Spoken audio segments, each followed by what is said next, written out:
शिक्षकाची पालक होते शिक्षणामुळे, शिक्षकाची पालक होते पालक क्लासेसमुळे. Parent Classes. We are always with you until your dreams come true. Welcome back.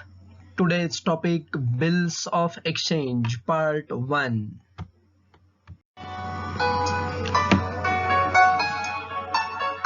मित्रों, आज हम टॉपिक देख रहे हैं बिल्स ऑफ एक्सचेंज, जिसे हिंदी और मराठी में विनिमय पत्र या हुंडी ऐसा भी बोला जाता है. पहले देखेंगे meaning. Generally in all credit transaction a bill of exchange is drawn. जब भी कोई उधार व्यवहार होता है तो वहां पे बिल ऑफ एक्सचेंज बनाया जाता है. It is drawn for the amount due from drawee for the goods sold on credit. ये क्यों बनाया जाता है, कौन बनाता है, वो सब हम देखने वाले हैं. लेकिन जब हम उधार माल बिकते हैं तब ये ड्रॉ किया जाता है. अ bill of exchange is an unconditional order. Unconditional, उसमें किसी भी तरह की कोई भी कंडीशन, शर्त नहीं होगी. Order by the drawer to the drawee. Drawer यानी जिसने ड्रॉ किया, बनाया. ड्रॉवी जिसके ऊपर ड्रॉ किया. To pay some amount of money on demand or after a specified period. जिसमें हम बोलते हैं कि मुझे इतने दिनों के बाद तुम इतने इतने पैसे देना, उसे कहते हैं बिल ऑफ एक्सचेंज. डेफिनेशन देखने से पहले ये क्यों शुरू हुआ. आजकल हम जानते हैं कि बहुत सारे व्यवहार ये उधार होते हैं, और उधार व्यवहार में जिसको हमने माल बिका, कल अगर उसने पैसे देने से कर दिया इनकार, तो क्या करेंगे हम यार. हमारे पास होना चाहिए कुछ सबूत. कोर्ट में कुछ ना कुछ हमें देना पड़ेगा कि इसने हमसे माल लिया था और उसी के साथ इसने वचन भी दिया था कि मैं आपको 15 दिन में, 1 महीने में पैसे लौटा दूंगा. तो उस वचन को जो हम सामने वाले से एक कागज पे लिख लेते हैं, उसे बिल ऑफ एक्सचेंज कहा जाता है. शॉर्टकट में, कागज कलम दा वासदा, लिख दू बिल तेरे नाम करूं. ये बिल ड्रॉ करके हम सामने वाले से लेते हैं. Definition. The negotiable instrument act 1881 defines bill of exchange as. कानून में इसकी डेफिनेशन क्या है. An instrument. इंस्ट्रूमेंट यानी साधन, डॉक्यूमेंट, कागज. इन राइटिंग, लिखित. Containing an unconditional order. बिना शर्त हम सामने वाले को आदेश देते हैं. Sign by maker. सबसे पहले मैं साइन करूंगा, जिसने बनाया. डायरेक्टिंग अ सर्टन पर्सन, जिसमें मैं सामने वाले को निर्देश दूंगा. टू पे, कि तू मुझे पे कर. ऑन डिमांड, मांगे जाने पर. और एट अ फ्यूचर डेट, या एक डेट के ऊपर, यानी आज से 15 दिन के बाद, 1 महीने के बाद. A certain sum of money. Certain sum, एक फिक्स अमाउंट होनी चाहिए. To or to the order of certain person. To यानी उसको, या ऑर्डर ऑफ सर्टन पर्सन, वो व्यक्ति बोलेगा उसको. Or to the bearer of the instrument. Bearer यानी धारण करने वाला, जिसके हाथ में ये बिल ऑफ एक्सचेंज होगा, उसको तुम पैसे देना, ऐसा इसमें बोला जाता है. अब हम देख रहे हैं features of bill of exchange. First, it is a document in writing. ये हमेशा लिखित होना चाहिए. ओरल होगा तो कुछ उसका मतलब नहीं, वो बिल ऑफ एक्सचेंज ही नहीं. Second, it contains unconditional order to pay. इसके अंदर बिना शर्त ऑर्डर यानी आदेश होगा टू पे, कि तू मुझे पे कर. तू पे, तूने मुझे पैसा देना है. It should B signed by the maker. Maker यानी बनाने वाला. बनाने वाला यानी जिसने बनाया, जिसने वो बिल बनाया, सबसे पहले उसकी साइन चाहिए. हम डायरेक्ट सामने वाले की साइन लेने जाएंगे तो बोलेगा मेरे भाई पहले उस इंसान की साइन लेके आओ जिसने ये बनाया है. इसके लिए सबसे पहले बनाने वाले की साइन. अगला point, it should be drawn on a certain person. एक विशिष्ट व्यक्ति के ऊपर ही हम ड्रॉ करते हैं. That is a drawee. जिसे ड्रॉवी बोलते हैं, who is responsible for making the payment. कल आप ऐसा नहीं बोल सकते that any person from Kulkarni family पे टू मी, कुलकर्णी परिवार में से किसी एक व्यक्ति ने मुझे पैसे देने हैं, ऐसा नहीं, निश्चित उसका नाम ही आपको लेना है। It should be made payable on demand और at a specified future date. ये जो बिल ऑफ एक्सचेंज है ये कैसे पेएबल होगा, पैसे कब देने हैं? ऑन डिमांड, यानी मांगे जाने पर, जब मैं मांगू तब, or at a specified future date, या एक निश्चित भविष्य की तारीख, जैसे आज से 15 दिन के बाद, आज से 1 महीने के बाद। It should specify certain sum of money, उसमें एक निश्चित अमाउंट यानी रकम होनी चाहिए। आप ऐसा नहीं बोल सकते कि तू मुझे 50,000 और ऊपर से कुछ और देना, बिल्कुल नहीं, एक निश्चित अमाउंट, 50,000 रुपए देना। It should be dated and stamped, तारीख होना जरूरी है, बिना तारीख के ये लीगल डॉक्यूमेंट नहीं बन सकता। और स्टैम्प्ड, स्टैम्प मतलब revenue stamp, court fee stamp, उसके ऊपर हमें लगाना होता है, जो हम फॉर्मेट में देखेंगे। अब हम देख रहे हैं parties of bill of exchange, यानी बिल ऑफ एक्सचेंज में कौन कौन से व्यक्ति होते हैं। सबसे पहली व्यक्ति है drawer. He is a person who draws the bill, जो करता है ड्रॉ यानी बनाता है, उसे कहते हैं drawer. That is a creditor और सेलर। ये कौन होता है? Generally seller. एक व्यक्ति जब दूसरे व्यक्ति को माल उधार बिकता है तो सेलर बन जाता है क्रेडिटर, क्योंकि उसे सामने वाले से पैसे लेने हैं। सामने वाला बोला कि मैं आपको 15 दिन के बाद पैसे दूंगा, तो मैं तुरंत उसके ऊपर बिल ऑफ एक्सचेंज ड्रॉ करूंगा, तो मैं बन गया drawer. For him it is a bills receivable. इस डॉक्यूमेंट को ड्रॉवर बिल्स रिसीवेबल बोलता है। सेकेंड पार्टी होती है drawee. He is a person on हुम अ बिल इज ड्रॉन, जिसके ऊपर ये बिल ड्रॉ किया जाता है, उसे बोलते हैं ड्रॉवी। वो होता है डेटर या buyer, that is who pays the amount. इसी व्यक्ति को आगे जाकर पैसे देने हैं। वो बायर है, उसने मुझसे उधार माल लिया था, तो मैंने उसके ऊपर बिल ड्रॉ किया, मैं ड्रॉवर, वो बन गया drawee. For him this instrument is called as bills payable. उस डॉक्यूमेंट को वो व्यक्ति बोलेगा बिल्स पेएबल, क्योंकि उसे पैसे देने हैं। ड्रॉवर ड्रॉवी, ये दो पार्टी कम से कम होती है, याद रखने के लिए बहुत इजी। जो करता है, देखिए ड्रॉवर, एंडोर्सर, ट्रांसफरर, जिसके नाम में अंत में वर, सर, फर, डर ऐसा आता है, वो करने वाला।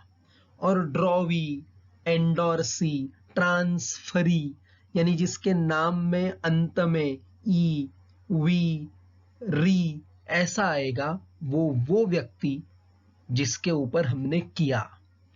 तीसरी पार्टी होती है payee. He is a person who receives the amount. Due date, अंतिम तारीख को जिसको पैसा मिलेगा, वो होता है पेई। याद रखने के लिए, जो पैसा लेई वो होता है पेई। मराठी में जो पैसे घेई तो असतो payee. For him this instrument is called as bills receivable.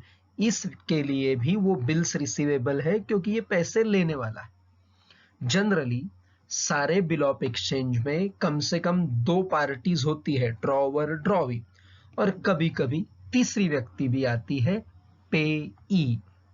Acceptance of bill means putting signature on the face of the bill by the drawee with or without the word accepted. Drawer ने ये document बनाया, अब वो drawee के पास भेजेगा। Drawee उसके face यानी front side पे साइन करेगा। साइन करते वक्त एक्सेप्टेड शब्द लिखो या मत लिखो, साइन किया इसका मतलब आपने एक्सेप्ट किया। Accepting the bill means giving consent, approval यानी सम्मति to the conditions written in the bill. आप उसके ऊपर साइन करते हैं यानी उसके अंदर दी हुई सारी शर्तें, सारी चीजें आपको कबूल है। क्या चीजें होगी उसमें कि आपको 2 महीने के बाद पैसे देने हैं, आपको 1 लाख रुपए देने हैं। इन सब चीजों पे आपकी सम्मति, सहमति है। After acceptance of the bill, drawee becomes acceptor. जब ड्रॉवी उसे कबूल कर लेता है तो वो कबूल करने वाला यानी एक्सेप्टर बन जाता है। Bill before getting acceptance is known as draft or proposal. कबूली होने से पहले उसे ड्राफ्ट, प्रपोजल यानी प्रस्ताव या ड्राफ्ट यानी मसूदा, ऐसा उसे बोला जाता है। Due date of the bill. Due date का मतलब होता है देय तारीख या भुगतान तारीख यानी पैसे देने की तारीख। The date on which the amount of bill is required to be paid is known as due date. जिस दिन पैसे देना जरूरी है। It is also known as date of maturity or expiry, अंतिम तारीख, ऐसा भी इसको बोलते हैं। Due date is arrived after adding 3 days of grace to the period of the bill. Bill के पीरियड यानी जो उसका काल है, उस काल में, उस समय में और 3 दिन ग्रेस, ग्रेस यानी मुक्त, मुफ्त, ये दिए जाते हैं। Days of grace are the 3 additional days allowed to the drawee to make the payment। सामने वाला कामकाज में कभी कभी भूल जाता है तो उसे हम 3 और दिन देते हैं ताकि वो पेमेंट कर सके। कैसे, वो नीचे हम देखेंगे। The date after expiry of the period is nominal due date. Example लेते हैं। 12 जनवरी को बिल ड्रॉ किया गया 2 महीने के लिए, तो 2 महीने कब पूरे होंगे? 12 जनवरी से 12 फरवरी तक पहला महीना और 12 मार्च को दूसरा महीना खत्म होता है। दूसरा महीना पूरा होते ही नॉमिनल ड्यू डेट आ गई 12 March. After adding 3 grace days it is known as legal due date. और 3 दिन देंगे यानी 12 मार्च से आगे 15 मार्च तक। 15 मार्च को लीगल ड्यू डेट बोला जाएगा। Legal due date is real due date. और ये जो कानूनन भुगतान तारीख है यही सत्य तारीख है। इसी तारीख को आप उसे कंपलसरी बोल सकते, 15 मार्च को पैसे चाहिए ही चाहिए। If the due date of the bill comes on a public holiday, अगर भुगतान यानी पेमेंट करने की तारीख सार्वजनिक छुट्टी के दिन आती है, that is 15th August, 26th January and 2nd October, independence day, republic day and 2nd October Bapu day, ऐसे दिन अगर ड्यू डेट आ जाए तो क्या? Then the bill is payable on the preceding previous day, तब उसका पेमेंट उसके पहले एक दिन पहले होगा। For example, if the due date is 2nd October then it is paid on 1st October. 2 अक्टूबर ये सार्वजनिक छुट्टी होने की वजह से इसका पेमेंट 1 अक्टूबर को किया जाएगा।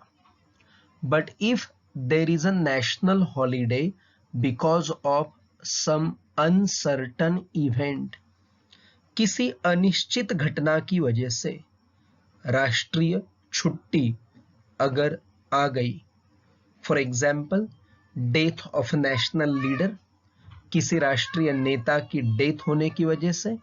Then due date is next day, तो ड्यू डेट जो होगी वो अगली तारीख आएगी। Term, tenure, period of the bill, bill का काल कैसे होता है? The period for which the bill is drawn in known and term or tenure of the bill, जिस काल के लिए हम ये बिल बनाते हैं उसे टर्म या टेन्योर ऑफ द बिल ऐसा बोला जाता है।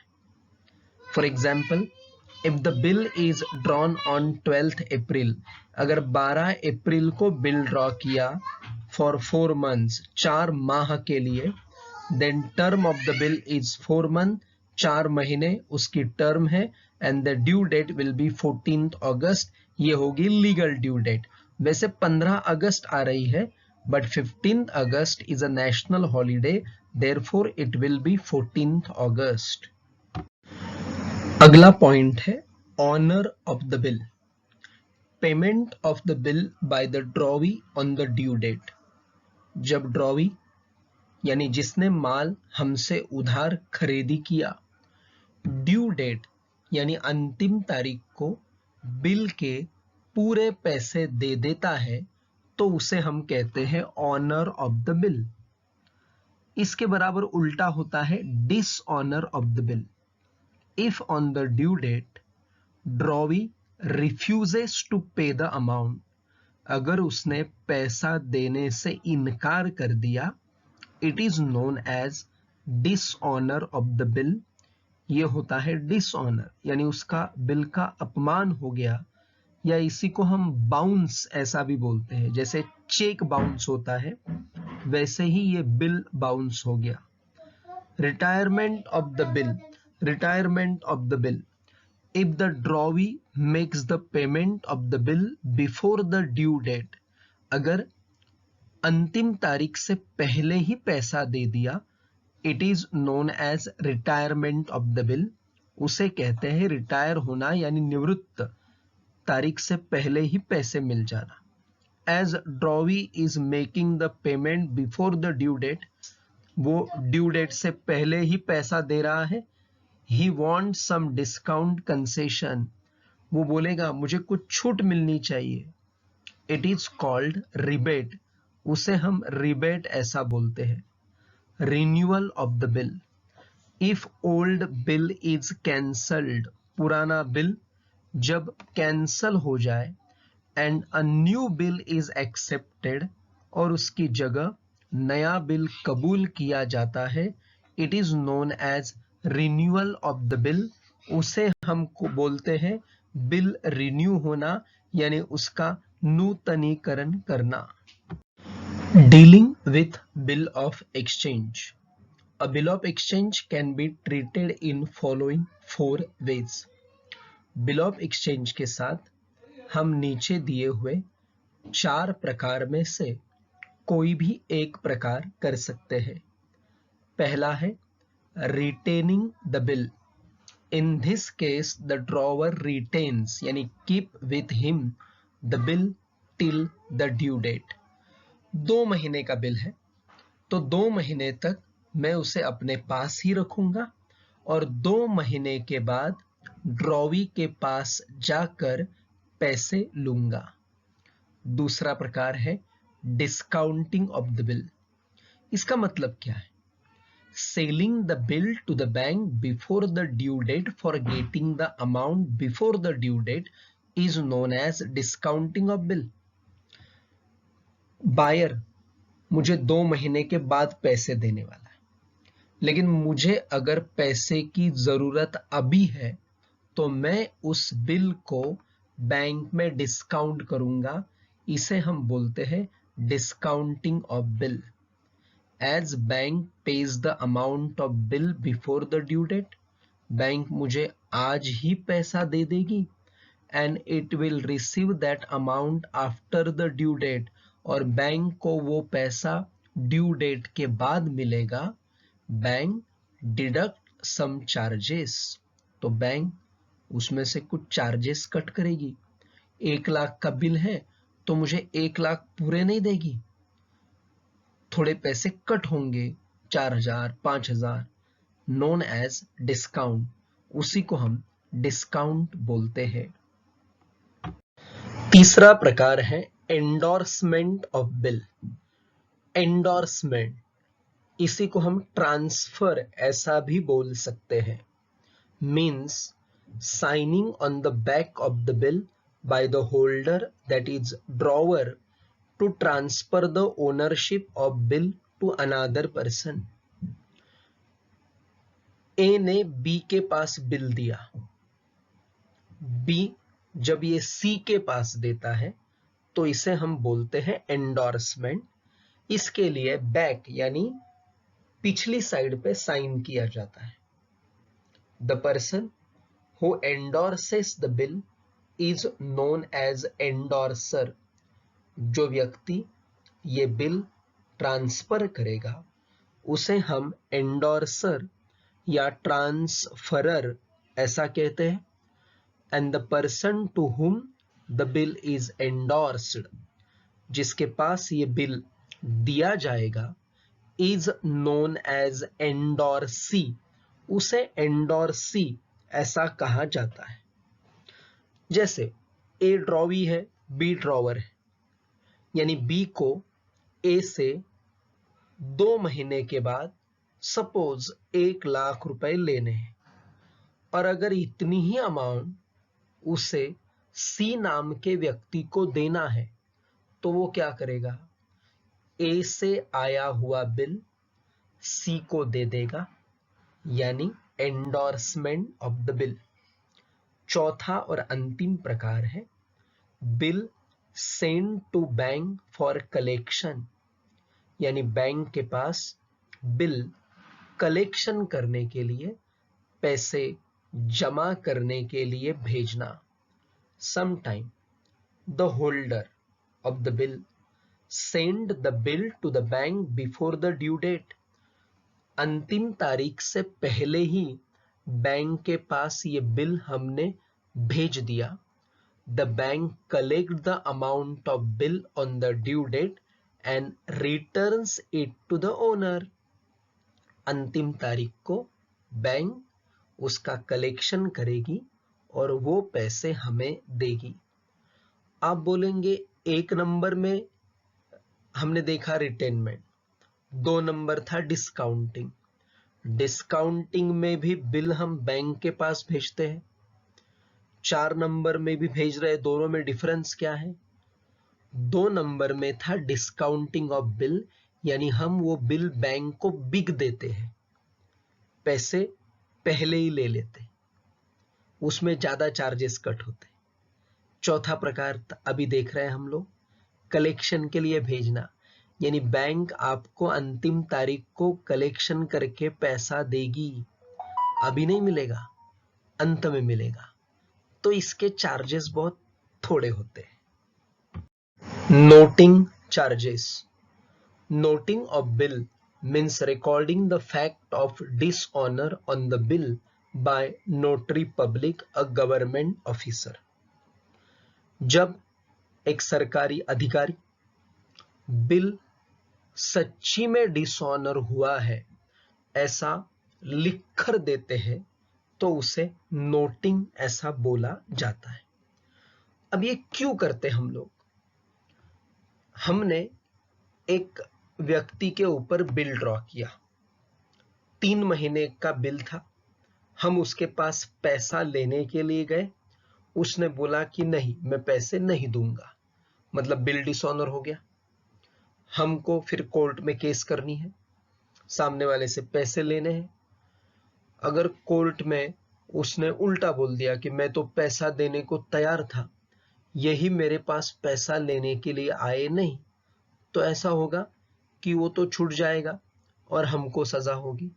इसके लिए हमने क्या किया, जब भी सामने वाली व्यक्ति पैसा देने से इनकार कर दे तो तुरंत नोटरी पब्लिक के पास जाना, वो चेक करेगा, ड्रॉवी को वापस फोन करेगा, पूछेगा पैसा दे रहा है या नहीं दे रहा है। दे रहा है तो दे दे तुरंत आके, नहीं दे रहा है तो ये नोटरी पब्लिक हमें एक सर्टिफिकेट देगा, एक कागज पे वो नोटिंग करके देगा। अब नोटरी पब्लिक कौन होता है? एडवोकेट, वकील या सरकारी अधिकारी, उसे नोटरी पब्लिक ये काम दिया जाता है। Protesting is the act of issuing a certificate bye notary public stating the fact of dishonour. जब ये नोटरी पब्लिक यानी वकील हमको लिख के देगा कि हाँ सच्ची में बिल डिसऑनर हुआ है, तो उसे प्रोटेस्टिंग बोलते हैं। Noting charges is the fee charged bye notary public. इस काम के लिए हमसे जो फी ली जाती है उसे नोटिंग चार्जेस बोलते हैं। These charges are paid by drawer or endorser or the bank. Drawer अगर बिल मेरे पास है, एंडोर्सी अगर मैंने किसी को बिल दिया है, और द बैंक अगर ये बिल आज बैंक के पास है, हमको पे करना पड़ेगा। But it is the expenses of drawee and borne by drawee. लेकिन ये सहन करना है ड्रॉवी ने, क्योंकि ड्रॉवी की गलती की वजह से ये खर्चा लगा है। अब हम देख रहे हैं बिल ऑफ एक्सचेंज का फॉर्मेट। एक ब्लैंक फॉर्मेट हम देख रहे हैं। सबसे ऊपर टॉप में सेंटर में डॉक्यूमेंट का नाम यानी bill of exchange. Left side में स्टैंप ड्रॉ करना है। 2 सेंटीमीटर बाय 2 सेंटीमीटर का ये स्क्वायर ड्रॉ करना है और बीच में स्टैंप शब्द लिखना है।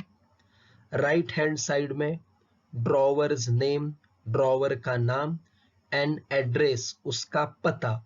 उसके नीचे डेट ऑफ बिल यानी जिस दिन ये बिल ऑफ एक्सचेंज बनाया जा रहा है। फिर वापस लेफ्ट साइड में रुपीज, यहां पे अंकों में राशि लिखी जाएगी, रकम। फिर शुरू होता है main paragraph. Dot dot days और मंथ आफ्टर द डेट, ऊपर दी हुई तारीख के इतने दिनों या इतने महीनों के बाद। और द साइट, साइट यानी पेश करने के बाद, पेश करना यानी सादर करना। पे टू मी, मुझे पैसे दो। और नेम ऑफ पेई, और अगर पेई का नाम दिया होगा तो उसे दो।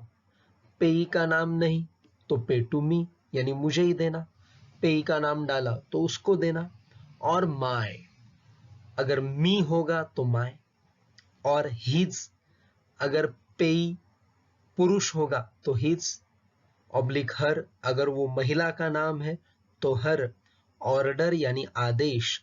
The sum of rupees dot dot only for the value received. Value received, तुमको हमने इतने रुपए का माल दिया है पहले ही, तो उसके लिए तुम हमें रुपीज इतनी इतनी राशि दो। यहाँ पे अमाउंट आएगी अक्षर में, ऊपर थी अंक में यानी figures, now in the words. फिर राइट हैंड साइड में SD, name of the drawer, drawer का नाम और उसकी साइन।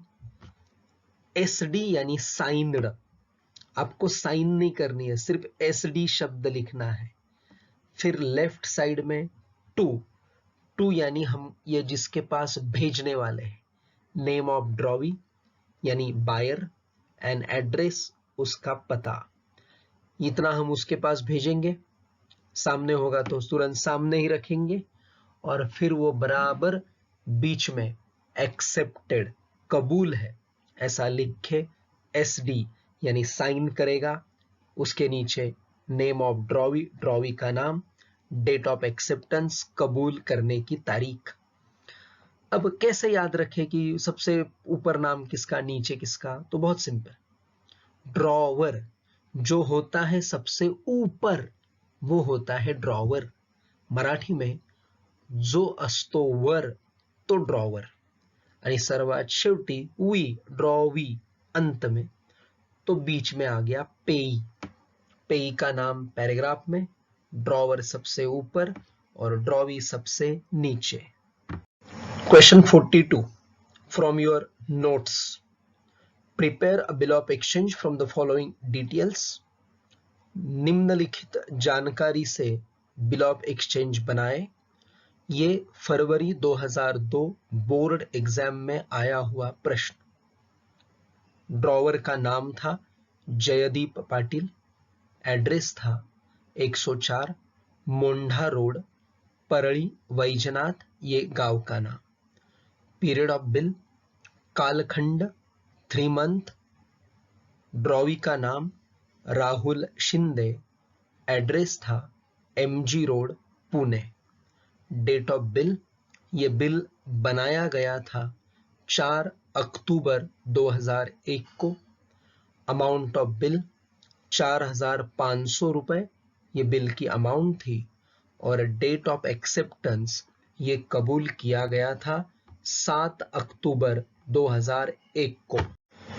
अब ड्रॉ कर रहे हैं हम लोग बिल ऑफ एक्सचेंज। सबसे पहले लेफ्ट साइड में एक लाइन ड्रॉ करना है, फिर topper line and right hand side की लाइन। जो बॉटम लाइन है वो पूरा बिल ड्रॉ करके होने के बाद हम ड्रॉ करेंगे। सबसे ऊपर सेंटर में हम लिखेंगे बिल ऑफ एक्सचेंज। फिर लेफ्ट कॉर्नर में 2 सेंटीमीटर बाय 2 सेंटीमीटर का स्क्वायर, जिसके अंदर शब्द लिखेंगे स्टैम्प। उसके नीचे 1-2 लाइन छोड़ के अमाउंट लिखी जाएगी फिगर्स में ₹4,500। फिर हम आ गए राइट हैंड साइड में। सबसे पहले ड्रॉवर का नाम जयदीप पाटिल, फिर ड्रॉवर का एड्रेस 104 मोंढा रोड, परली वैजनाथ, उसके बाद फुल स्टॉप। उसके नीचे डेट ऑफ बिल 4 अक्टूबर 2001। फिर शुरू होता है पैराग्राफ। पैराग्राफ की शुरुआत हमेशा पीरियड के साथ। जैसे इस क्वेश्चन में पीरियड था 3 मंथ्स, सो 3 मंथ्स आफ्टर डेट, ऊपर लिखी हुई तारीख के 3 महीने के बाद, पे टू मी, मुझे पैसे दो, और माय ऑर्डर, मैं आदेश दूंगा उसे पैसे दो। द सम ऑफ रुपीज, कितने रुपए, 4,500 ओनली, सिर्फ 4,500। फॉर द वैल्यू रिसीव्ड, क्योंकि इतने रुपए का माल हमने आपको पहले ही दिया है, बिका है। फिर नीचे आएगी साइन, जयदीप पाटिल यानी ड्रॉवर की साइन, ये सब ड्रॉवर लिखेगा। फिर नीचे टू, ये हम किसको देंगे, किसका एक्सेप्टेंस लेंगे, तो ड्रॉवी का नाम राहुल शिंदे, नीचे उसका पूरा एड्रेस MG रोड पुणे। और ये बनने के बाद अब राहुल शिंदे इसे कबूल करेगा, एक्सेप्टेड लिखेगा, साइन करेगा, साइन के नीचे ब्रैकेट में अपना नाम डालेगा और डेट डालेगा 7 अक्टूबर 2001। This is the bill of exchange format. This is the question for your homework.